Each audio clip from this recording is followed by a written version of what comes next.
Survey నెంబర్లో వాడు venture వేసాడు.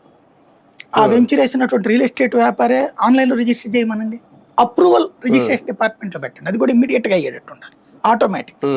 ఏమి లోపల ఇప్పుడు ఫర్ ఎగ్జాంపుల్ మనం ఒక బిల్డరు 1000 గజాలు ల్యాండ్ తీసుకున్నాడండి, 1000 గజాల్లో 10 ఇళ్ళు కడతాడు, 100 చొప్పున 100 గజాలు చెప్పిన ఇటొక 5 లేదా ఒకటే పొడుగున 10, 1వ నెంబర్ ఇల్లు, 2వ నెంబర్ ఇల్లు, 3వ నెంబర్ ఇల్లు, ఈ సో 1000 సర్వే నెంబరు 1000/1 లేకపోతే 1000/2 అని వాడే రిజిస్ట్రేషన్ ఆన్లైన్లో పెట్టేసేస్తే ఇప్పుడు అది కూడా రిజిస్ట్రేషన్ అంతే కదా. ఆర్టీ ఆఫీస్ వాళ్ళు వాళ్ళే పంపిస్తున్నారు కార్డు మనకి, అట్లా రిజిస్ట్రేషన్ డిపార్ట్మెంట్లో కూడా చేయొచ్చు కదా శుభ్రంగా, డాక్యుమెంట్ మంచిగా.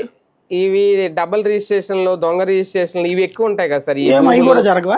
ఈ స్థలాలు అంటే వాహనాల మీద అది కొంచెం కష్టమేగా. నెంబర్ వేరే నెంబర్ అదే ఇక్కడ నేను అనేది అదే, అప్పుడు పోతుంది కదా, సింగిల్ నెంబరే వస్తుంది కదా, అప్పుడు డబ్బులు కుదరదుగా రిజిస్ట్రేషన్ చేయడానికి, అప్రూవల్ చేయాలంటే. ఇప్పుడు మీరు ఒకటే నెంబర్ దాంట్లో ఉంటే ఎవరి పేరు మీద ఉందో అక్కడ కనబడుతుంటది, ఇక్కడ కూడా కనబడిపోద్దిగా అక్కడ. అక్కడ దాంట్లో రిజిస్ట్రేషన్ ఇంకోటి చేయడానికి కుదరదు కదా, ఇప్పుడు కుదురుతోంది, ఆన్లైన్ సిస్టమ్ లో లేకపోవడం వల్ల కుదురుతోంది.